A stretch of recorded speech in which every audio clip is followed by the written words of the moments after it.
of how to texture him and then how to get him out of ZBrush into Photoshop.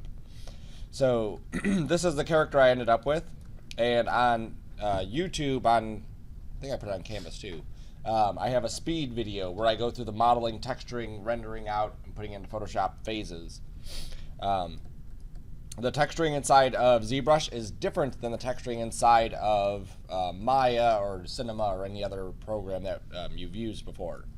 So the biggest thing is that over here we have a bunch. This isn't the right file. Nope. This isn't with the eyes. Let me open the one with the eyes. This is 5. I think 5 had the eyes. Yep. There we go. All right. So that's one eye, which is good enough. All right. So over here are the materials. All these materials that are here, there's 2 sections. One is matte cap and one is standard. The matte cap ones are the more, they have like baked in lighting to them. So like by default, they're going to look a little bit better than just the standard materials, the standard shaders themselves. So you basically want to pick one that's a starting point, and that's what you're going to go with for, like, let's say this is a robot. So I could start off with something like that as my starting point for what the robot would look like. If I went to something like this, then it's more of like a skin. So he's more of a skin, so I'm going to click that. Now when I do this, one thing that it does is it assigns the material, or it doesn't assign it. It previews what the material would look like on the character, but doesn't actually assign it. ZBrush is a pixel-based or a vertex-based painting. So as we paint stuff on here, it's actually like baking it into each individual vertice. So what that means is the more vertices we have, the more detail we can put into this, okay? So ignore texture resolution. That doesn't exist with this kind of thing, because this is basically the texture is baked right onto the surface itself. So I'm not sure what, oh, dynamic shine, dang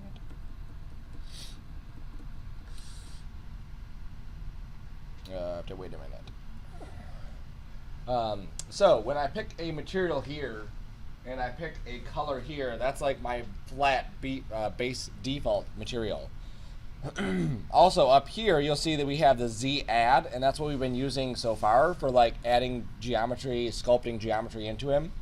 This has to get turned off because we're done sculpting. We would then be simply working with the color information, which is right here. There's an mRGB, RGB, and an M. The M is material, the RGB is color.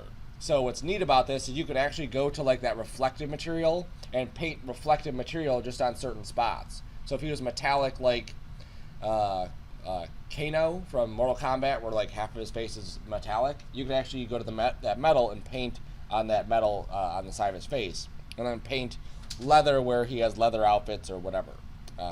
So with this, we're going to make sure we're picked on mRGB so that we can assign this color to his entire body. There's also this RGB intensity. So this is going to be like a weird thing that we always have to make sure we check.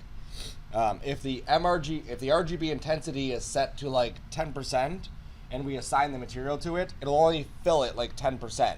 So 10% of the material and the color will be applied to the guy, and it'll look kind of funky. I believe that's why the eyes right here are kind of off, because they don't have the full material on them.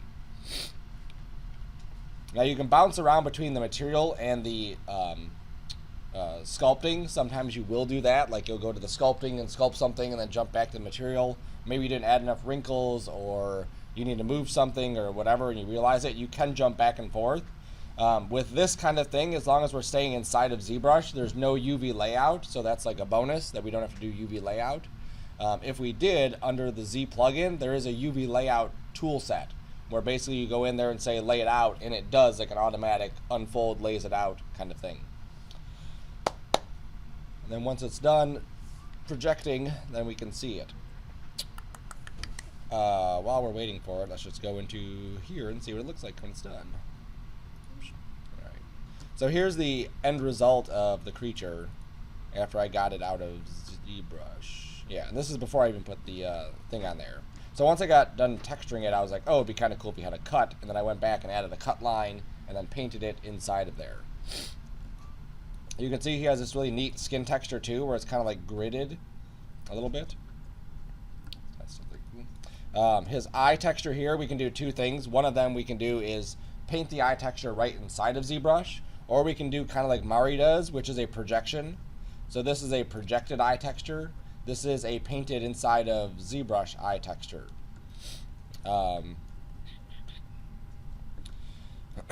Now our goal when we get done with this is that we can bring this into Photoshop and then composite this together to create like this nice little image. So you can see all the stuff that goes into making this guy look the way he looks. This is how I got him out of ZBrush. And then by adding in this stuff, I created a nice little ground. And then I added some halo light. I added some ambient occlusion. I added his shadow here, and I think that's all I did. Yeah, these two don't do anything. There we go. Okay. So I'm going to turn Dynamesh off because I don't need that on right now. All right. So I'm going to go to my material, make sure I'm chosen on the material, make sure I've picked my default color, which I can make really anything like green. And then I'm going to go to my mRGB, I'm going to go to color, and I'm going to say fill object. Now what it does is it takes that color, it takes a material, and it fills it on that object, just so you can see what it would do. Otherwise, if I went to, let's say, Chrome, oops, make sure Z add is off, make sure this is set to standard. There we go. Z add is off, mRGB, there we go. So now I can actually paint like this green reflective chrome just in those areas. So you can do some pretty neat things with just like that kind of setup. Otherwise, I can just go back to this, just paint that back in. Okay. Now the downside of this is that it's not; these aren't materials, so I can't have this one material that looks perfect and assign it to a bunch of things. I have to repaint it for each object, which is what ZBrush kind of does. So I go to fill object. This is on 100, so we're good. Now I can go to my RGB and just paint individual colors. So once I get a base, what I like to do is just basically paint in some highlights and some dark areas, some different tones of the same color, or a complementary color, and then start to tweak it from there. I also like to have a brush so I have some sort of color, so I use this brush here just to give me some variation so it's not all flat. I also take the RGB intensity down, and then I can go through and paint darker areas. So like here is underneath the neck, I'm going to paint a little bit darker area. Maybe on the shoulders here, I'll paint a little bit darker area. And you can see how this is just going to add a little bit, another level of detail to the character. And this can be kind of rough too. You don't have to be gentle with this. You can be a little bit more aggressive and then blend it in afterwards. Okay, so let's go to some lighter colors. You'll notice that the eye is changing too. The eye is going to change because it doesn't have a material assigned to it. So every time I change my color, the eye changes color too. Okay, so you just ignore it. Is that like a different layer? It's a different subtool. So yeah, so it's essentially a different layer. So now I'm adding some lighter colors into the face. Maybe some other stuff like in the rib area, I'll add some lighter tones. If you have a tablet, obviously that really helps as you're painting, because you can vary it a bit.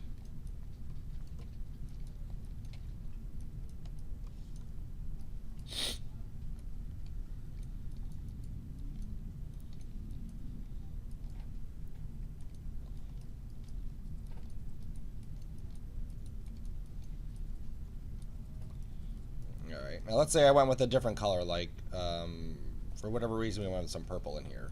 So I just went with something like that. And you can see how aggressive I'm being with this purple on here. And now I want to blend this in.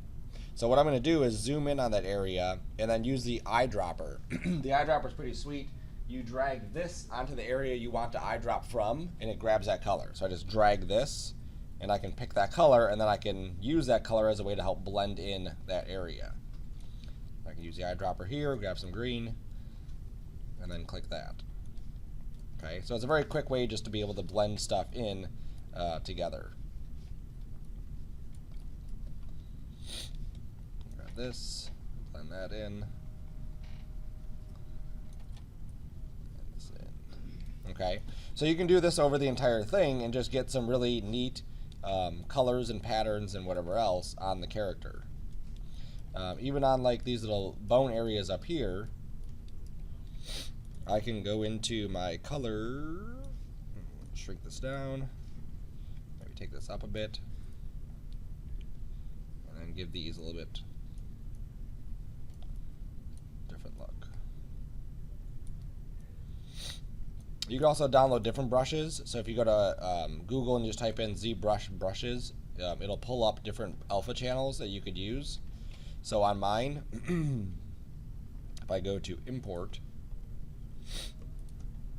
I downloaded these alien skins, and you can see they have these cool patterns here if I hover over it. So this one's kind of like a bumpy reptile skin, and then the next one is an alien skin, and then the next one is a reptile skin. And if I use that, I could paint more of this stuff, but I'm just going to use this in another area just so you can see it. Let's say the stomach. Oops, that's too strong. Let's take that RGB intensity down. There we go. So now I'm getting this like gridded pattern in his stomach. Okay, I could also go to here. Right now I'm using dots, so it's basically like a brush in Photoshop. So as we brush, it's like stamping it a bunch. I could just do this drag rectangle, and what that does is allows me to drag it out and then just let go. And so that puts the brush just in that one spot. So just to make it a little bit more apparent, let's say I had a logo, I wanted that to be like on his chest. There we go. So now it's on there, just that one spot.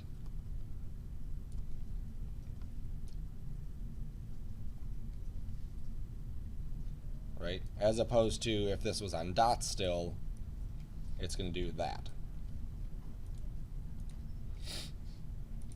Okay, so there's lots of different things you could do to this just to add some detail into your character. Just to make him feel like he actually has a texture to his skin. It's not just like colors.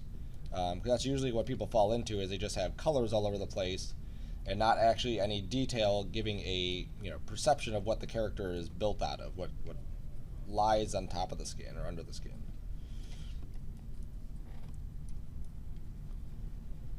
I'm going to bleed a little bit more of that into here, and you can create like 50 different variations of just this kind of stuff, just different colors that you've assigned to your character.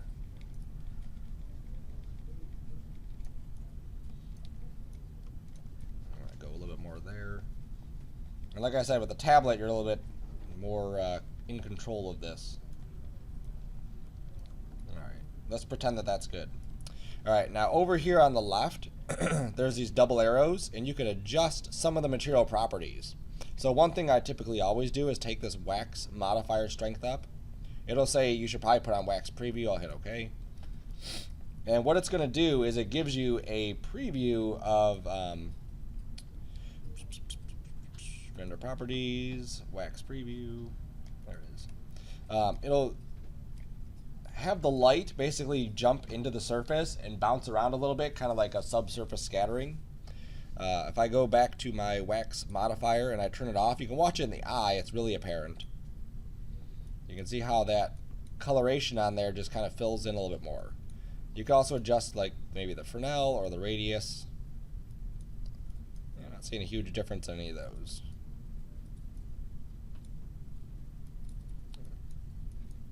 Okay. I could also go to the modifiers below, and I could start to tweak some of these settings. So one of them that I could tweak is the intensity A. So as I pull this up, what it's going to do is it's going to start pulling up some of the detail that I have inside my character. So this isn't the texture detail, this is the actual like skin detail, all the bumps and divots and stuff I've added. One way on intensity A is going to brighten him, and then one way is going to darken him. And then intensity B is going to do the exact opposite. Okay, so the other way will lighten him and the other way will darken him. So you want to find something that enhances your character, but obviously makes him look good. If I do, I'm trying to find that sweet spot. If I do something like this, I lose all the detail in the cheeks, but then as I start to pull this up, oops, too far. You can see I start pulling out some of that detail in the cheeks. I could also do cavity transition to help smooth out that so it doesn't look so weird. Because basically it's finding all the little holes and pulling them out. Why are you going so crazy? There we go. I could also do monochromatic, which is basically making him a little bit flatter in color. I could take the depth of him up a little bit more. A lot of these you just kind of play with the individual sliders and see, you know, is this working good? Let's see.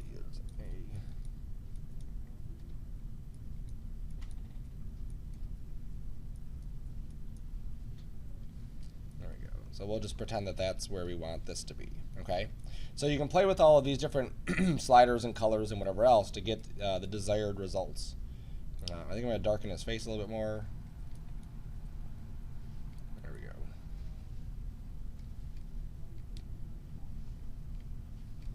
Alright. So now let's say I wanted to create a texture for his eye. So I'm going to click on his eye subtool. I'm going to find a base material for it. So that should be good. I need to pick a color because right now it's just green. Make sure I'm on mRGB, make sure this is cranked up, make sure I go to color, fill object, and there it is. Now if I wanted to paint the texture for the eye, I would use a color here. So this is going to be his iris. Okay. Now you can see how grainy this is. Because the eye only has 8,000 divisions, that's 8,000 points, not a lot of detail here. So I need to hit Control D a couple times, add enough detail to this so that as I paint, I can really hold the texture I'm going to paint in there. Then I can add maybe a little bit of darkness, take this intensity down.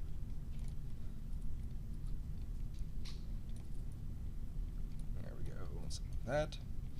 Maybe add a little bit of lightness in here.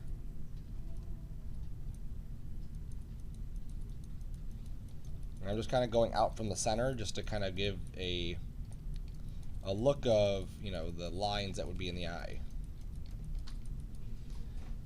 Maybe a little bit brighter here, a little smaller there. We're not going to be zoomed up this close, so it's not going to matter too much if it's perfect. And then I'll switch to black, and then I can just fill this in here. Okay, now the benefit of this is that I'm able to customize what I want that eye to look like. Okay, so let's say I wanted to paint an eye. So I'm just going to duplicate this eye. I'm going to turn off that eye. And then I'm going to paint a texture on here. So I'm going to go to my textures.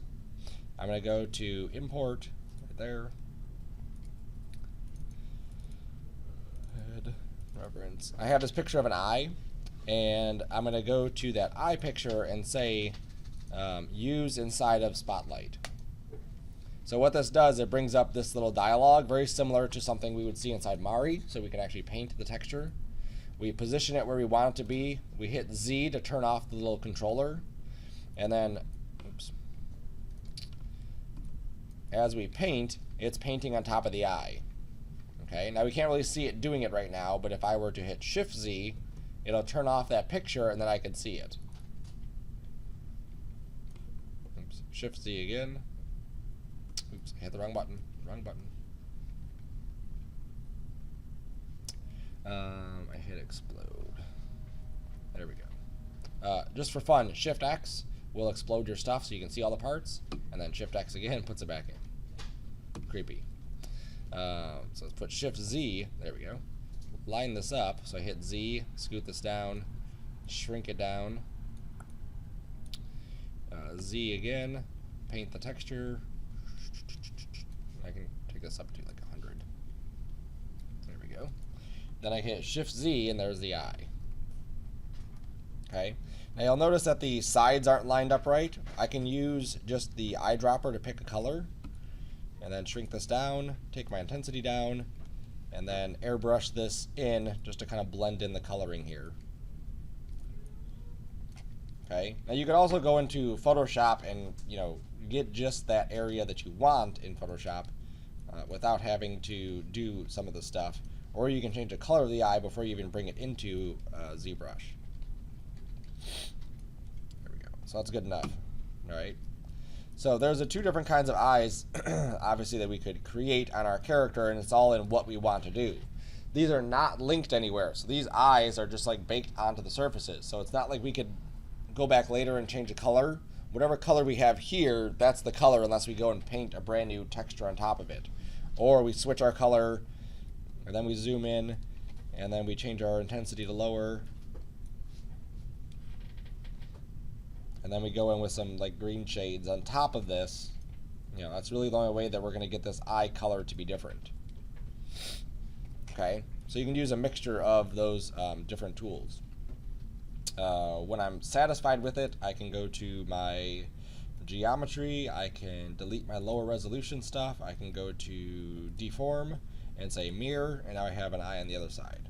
And then I'll just turn my other eye on, which won't match, but it'll be fine enough. Maybe. There he is.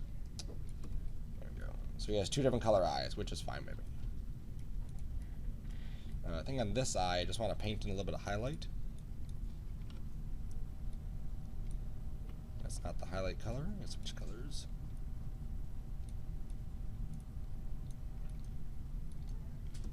There we go. All right. So there's my character textured, ready to go for the next stage. Okay. So now the next step is I need to render this out and bring it into Photoshop. Rendering, just like texturing, is not the same as Maya. We don't hit the render button and then it saves it off. All rendering happens like right here. Okay. So first thing I need to do is make my document the correct size. So you're going to be turning in two files. One of them is going to be a full-blown large file like this, and then the other one is going to be a TIFF image of all these things flattened. The size of this is 2400 by 3000. So I'm going to go to my document and go to width 2400. Make sure my proportions are off. Set the height to 3000. Say resize. Now, because this is like Photoshop, when I hit the resize button, he does that. Okay? So he's like stretched out because I've resized this document. But all I have to do is then just click and drag, hit T, and then oops, zoomed in on the eye again. Let me click back on here, hit F. There we go. And then I see my guy. Now, the other area is still here because it still thinks I'm painting that. So I can go to color and say clear, and it'll clear the canvas and just leave my guy there. All right. Now, this size here is not 2400 pixels by 3000. It's actually like half that, if that. So if I were to render this right now, the guy would be this big and my document's this big. Okay? So it's a sucky thing about ZBrush, but it is what it is. So I'm going to hit this AA half. And that gives me a better idea of what's rendering. And then I'm going to just zoom in on this. Just a little bit more. There we go. Okay, so that should be pretty close to where I need to be. Now, for this one, I have a ground here, so I have a shadow. So I'm going to turn the ground on, which is the floor. I'm going to turn my perspective on, so I have some perspective. Zoom out a touch. If I render this like this ground is right there, the shadow is going to be cut off. So I want to make the ground big enough so that it doesn't get cut off. So I go to somewhere, I think it's under document, and background, border, center. You only use this like once every 2 years. No, it's under draw, there it is. And under draw, the grid size is right here. Make that huge. There we go. All right. So now if I hit Shift R or click this BPR button, that actually renders the character out. When it renders it, this is what he looks like so far. So obviously there's only one light and it's like dead on from the front. It's not what I want. If I go to this render menu and I go to render passes, here's the passes that came out. And you can see if I were to click on one of these and just save it to here, just save it inside of that. Oops.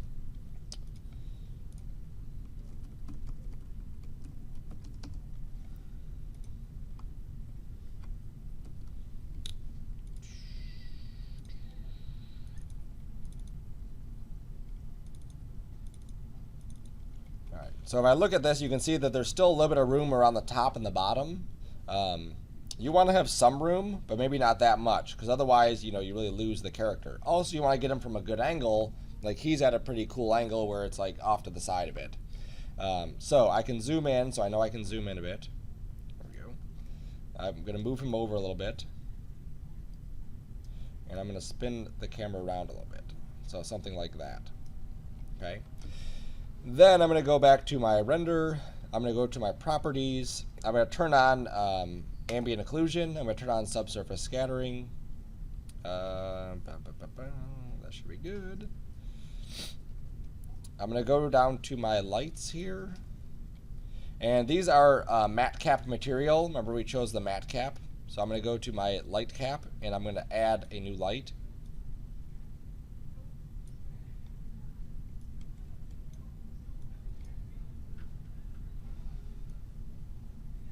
There we go. So I have two lights in the scene now. This one's going to be a bit brighter, so I'll take the strength up. Maybe not that much. There we go. I'm going to add another new light. Maybe put this like down here a bit. We can hit Shift R again, see what the preview is going to look like. The lights should have shadows with them, so we should still see shadows on the character and on the floor. All the stuff that's happening is up here, so here's your progress bar, so you can watch this and see where it's at. My final render took 10 minutes to render out the one image, and then I had to put everything back together, so it was nice and neat. You can see so far it's taken about 30 seconds. If I didn't have all these windows open, it would obviously say like 50 seconds is what I have left. There we go. So what we want to get out of this is these. Okay, so I want to have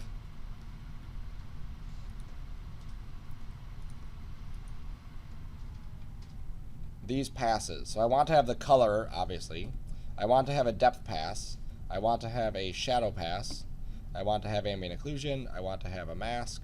And I want to have a subsurface scatter. There we go. So here's our rendering. There's a shadow. Here's this. That doesn't look too bad. That's pretty good. I do want to soften the shadow some, so I'm going to go to soften the shadow. Maybe take the angle up a bit. So maybe, I don't know, 75. Good. So that should soften this shadow here and soften that shadow there. I can also play with the ambient occlusion, so I can make the ambient occlusion maybe a little bit stronger if I need to. No, I can't go any higher there. I can change my resolution of this.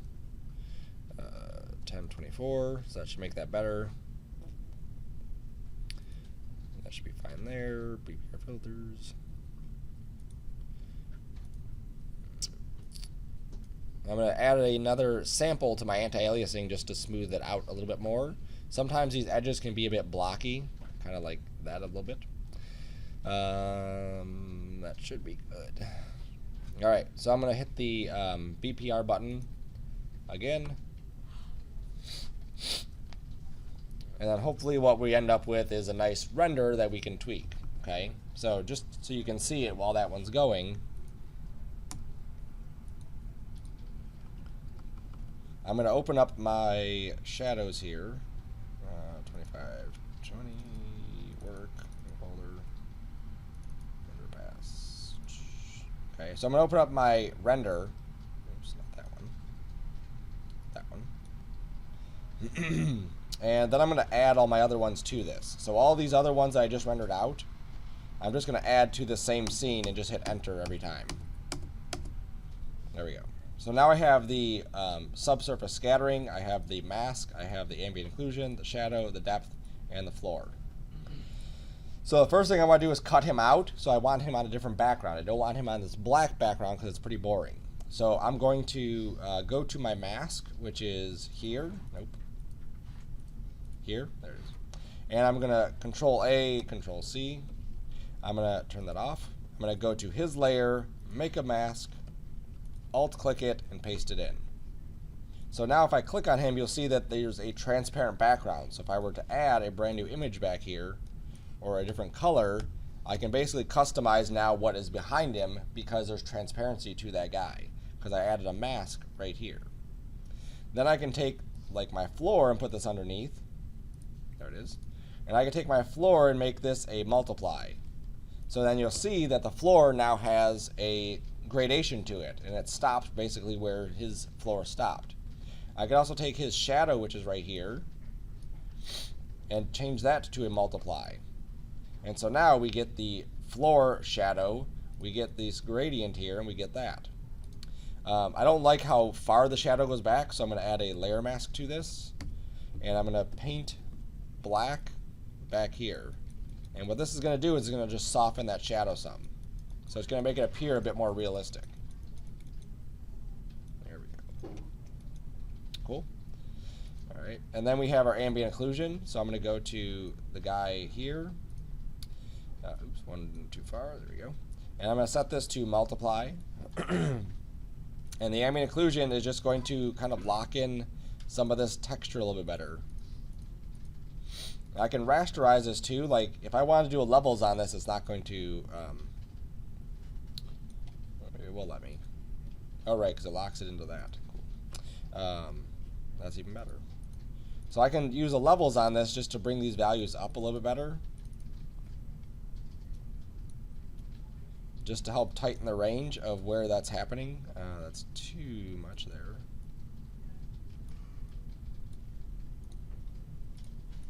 Okay, so you can see how I basically locked in some of these areas, like where the eye is. It just feels a little bit more seated having that ambient occlusion on that.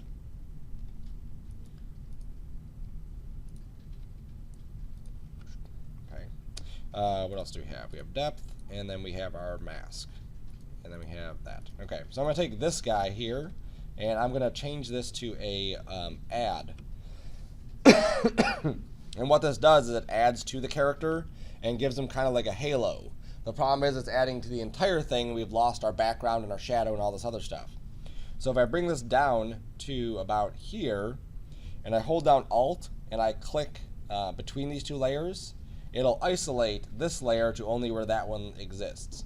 So wherever this layer is, that's where this layer is. And then I can take the opacity and just knock it down some. I can also put a mask on this, and then maybe just paint in some of these areas that I don't want anymore. Okay, so like over here, I maybe not want any rim light, which is what that is giving us. Especially on the toes, it looks weird to have a rim light down here.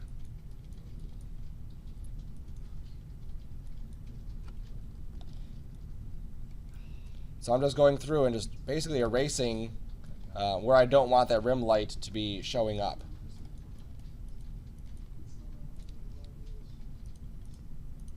So you can see how that helps kind of the character pop a little bit.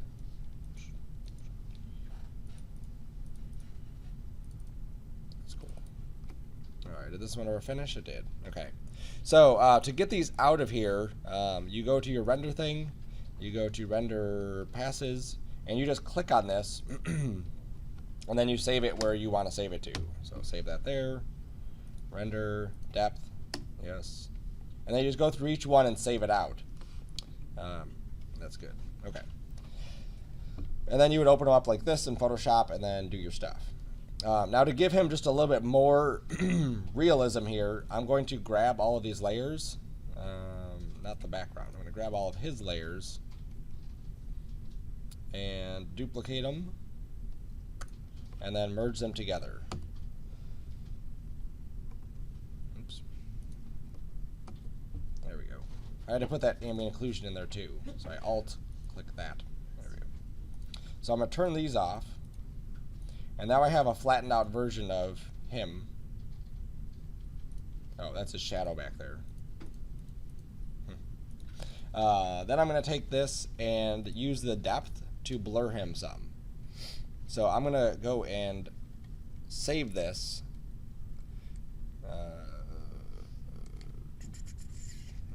Channels, there we go. I'm going to make a new channel. I'm going to call this depth. And I'm just going to copy this, go into my depth. Come on. There we go. And then paste it right in there. Why didn't you paste?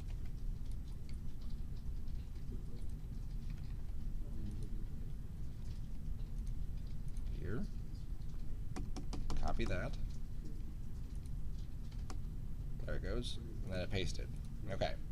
So now I'm going to go to my flattened image and go to my lens blur.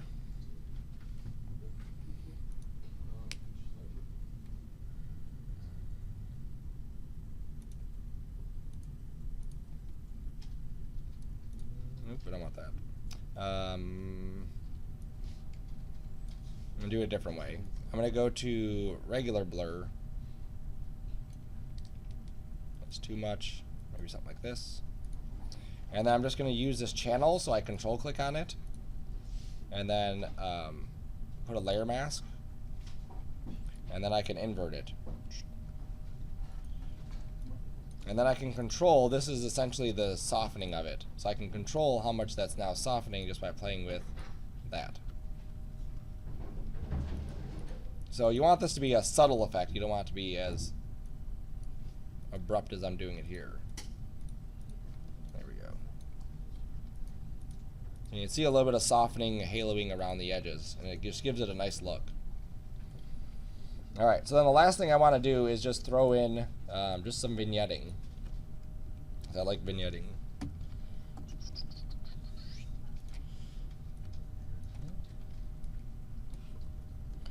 So I'm going with the big brush.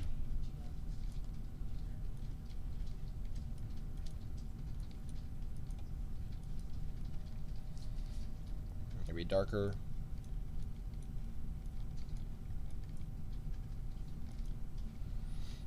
Maybe a little bit of blurriness to this.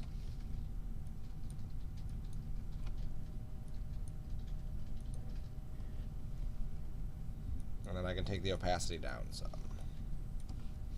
And maybe even put a layer mask on it just to get rid of some of the stuff that's on the face. I want that. There we go. Okay, so that's how I'm finishing this up. So then I'm just going to save this as a PSD. So Arcona creature render final. And then I'm also going to save this as a TIFF. Oops, without layers. Discard layers. There we go. Okay. So when you turn this in, you're turning in the ZBrush file, you're turning in your PSD, and you're turning in your TIFF, and then all three of those items will be what I use to grade your stuff on there. Now, just for fun of it, if you wanted to take your character and then print the 3D character, I obviously went over that before, but just so you can see it real quick again, I'm going to merge all my stuff into one layer. So I'm just hitting merge down so everything's in one layer. I'm going to go to my geometry and go to Dynamesh. Make sure this number is up high, like 1048, and hit Dynamesh. And what it should do is take our character and make him into a single mesh. Right now he's the eyeballs and the entire body, so it's actually like 3 pieces of geometry. This should find any areas that are like overlapping and put them into one shape so that he's not made of separate pieces. This guy here, when he was 3D printed, the printer recognized the glasses and the lenses and the strap and the head and the eyes and the was there anything else on here? No, I think that was it. All as separate pieces. So when I printed it, it actually printed it like crazy heavy. Like this is pretty much a solid piece of plastic. When I printed this thing is 10 times lighter because it recognized the outer surface, and everything else on the inside is just a hollow shell, basically. Same thing when I printed this guy, it's pretty much a hollow shell. This guy is pretty much a hollow shell. So it can take something that, you know, like this guy took 10 hours, I think, to print, and then this thing took like 3 hours to print. So it can take your printing time, obviously, down drastically doing it correctly. And then it saves you material and saves you all your other stuff. When you print a character like this and you realize you want him to stand up or whatever, you have to look at his feet, look at his posture, look at everything else to see if that's even feasible. You have a question, sir? Yes. If it's hollow, how strong is it to damage? Well, like on this guy here, he's hollow, but there's a honeycomb inside there. So if I were to cut this, there's still material inside it that supports the inside. But it's, you can see I can squeeze it and it's not doing anything, right? If I drop it, it's not going to do anything. I probably have to hit it with a hammer before it actually broke. Now this one here, because his legs were like so fine in the back, like they were pretty thin, they actually broke off. After it printed and I was like cleaning it, the legs popped off. But you can go, oh, he's not break. You can go into some pretty fine areas. Like this one here is pretty thin and it's pretty flexible too. So you can also consider that when you're modeling stuff, is that if you wanted something to be a little bit more flexible, you could actually model it pretty thin and give it some flex. So what I would do if this wasn't locking up on me, because it's thinking there's a lot of stuff, it's like 5 million polygons, is, let me just quit this. Just close that. I need to search for a solution. Is I want to basically combine everything into one shape, and then what I want to do is I want to give it some sort of platform or something that it could stand on. Now this guy here, the first one that I printed of him, his feet were angled ever so like upward, so when he stood up, he would actually just fall over every single time. So I had to go in there and flatten his feet out even more, and then make sure that the pencil and his feet were all in line, and he was actually like leaning back a little bit in order for him to stand up like that, because that was the idea, that he would just stand up, be able to stand up on his own. Something like the Angry Bird, he can't stand up because there is no platform there. He's just like wobbly. Some of the other stuff I've printed that I don't have here, the bases are just like off, so you can print them, but they can't stand up on their own. Yes. Just ignore this. So let's just say for just the example phase of this, that's what I printed. Cool. All right, so this is what I want to 3D print. So if this is the bottom of my object here, obviously that's not going to stand up. I need a flat area to do. So imagine your character's feet, it's up like this or down like that, or they're bumpy or whatever. So I'm going to make this a Dynamesh. So under geometry here, there, bless you. I'm going to go to Dynamesh, and it's going to make this into a Dynamesh object, which is going to be a high-res object that allows me to do more stuff to it, like basically cut straight across is what I want to do. I want to cut a line straight across here so that that thing can rest flatly on the ground. Oh, it's not like any of the Dynameshes I'm doing.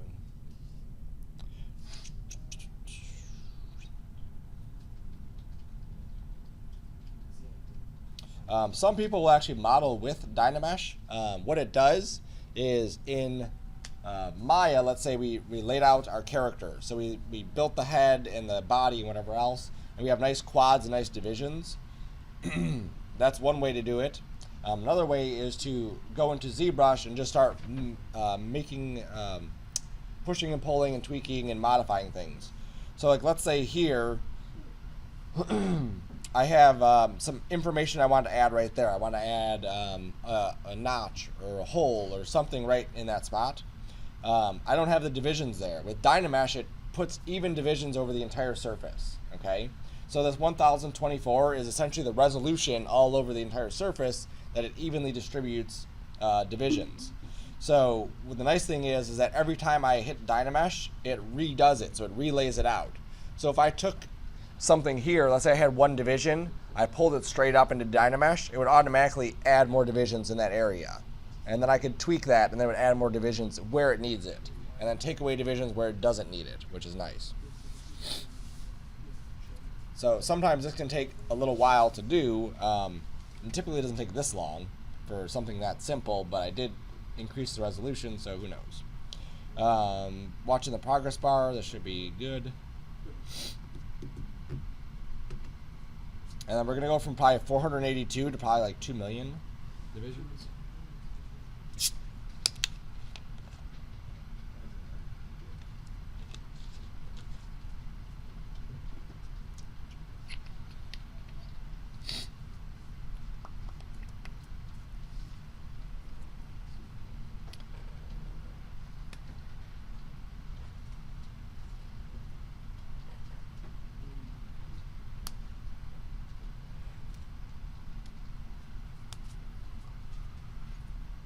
Oh, here's one. So here's one that doesn't have a flat bottom on it. So this one is, it's just barely rounded. So it kind of like rocks in place. So it's not very sturdy. There we go. Yep, 4.6 million polygons on here. So if I go here and pull this out, you can see I have lots of divisions to pull out. Cool. So if I want to cut this so it's flat on the bottom, I go to the trim curve. I hit OK. And if I hold shift, that takes me to smooth. If I hold control and shift, it'll take me to trim curve. And then I can hold down control and click and drag. Oopsie, wrong button. There we go. Control shift. Sometimes it takes 2 clicks for whatever reason. And it creates this. Now, if I let go right here, anything in that black area and down gets deleted. Okay? So what it's going to do is just chop that area off, which is really awesome because if you think of all the stuff inside Maya where you're like, I just need like this to be gone, that's what that tool can be used for. So now that's like perfectly flattish. You can see there's a little bit of bumpiness here, but I can also use my smooth and kind of soften this transition a bit. Okay, I can also use this curve, you know, right here, right there, right there. So you can see these kinds of shapes that I can do with this just by cutting with this trim curve. Okay, so once I've trimmed the bottom of my guy's feet so he can stand, obviously you want to look at him and make sure that he's not going to be like falling forward or falling backwards. You may need to go into, let's say, your move tool and like grab part of him to make sure that he's leaning back the correct direction. Like let's say that's our guy. There he goes. So now he's leaning back the correct direction. We have some stuff there. We're good to go. So now I can go to Z plugin, go to the 3D print exporter, and then just save this as an STL. Oops, STL. Zbrush character. And then I would take this, put it into my 3D program, and then it would print my 3D character. It might take 3 hours, it might take 12 hours, it might take whatever. The more detail you have, the longer it's going to take. This guy here took 4 hours to print, maybe 5 hours to print. He has the Macomb logo here, and he has Macomb Community College and Media and Communication Arts, so that took a lot longer to print. There's also a lot of support material that was inside here that made it take even longer too. Over break, I printed up a whole sheet of them, and that took 3 days to print a whole sheet. So depending on what you're printing, obviously it's going to take longer or shorter time. All right. So that's going to be it. That's the end of our assignments for this class. We're going to have our demo reel due still on the 10th. So if you look at our schedule, we basically have next week, and that's it, and we're done. On the 10th, your demo reel will be due. All your assignments will be due. Anything you want graded will be due. When we come in on the Monday after that, which is the 12th, we're going to be looking at the demo reels, looking at what people have created for the class. Remember, I do want one of your items, one of your assignments to be 3D printed, so you have to get that to me next week so that I can actually send it over to the 3D printer and actually have the thing printed so we can get that. So one of your items, make sure you save it off like I showed before so it can be 3D printed. Doesn't have to be anything crazy, just something cool that would look cool 3D printed. And then that's it. Semester's over. Okay. Any questions? Sir?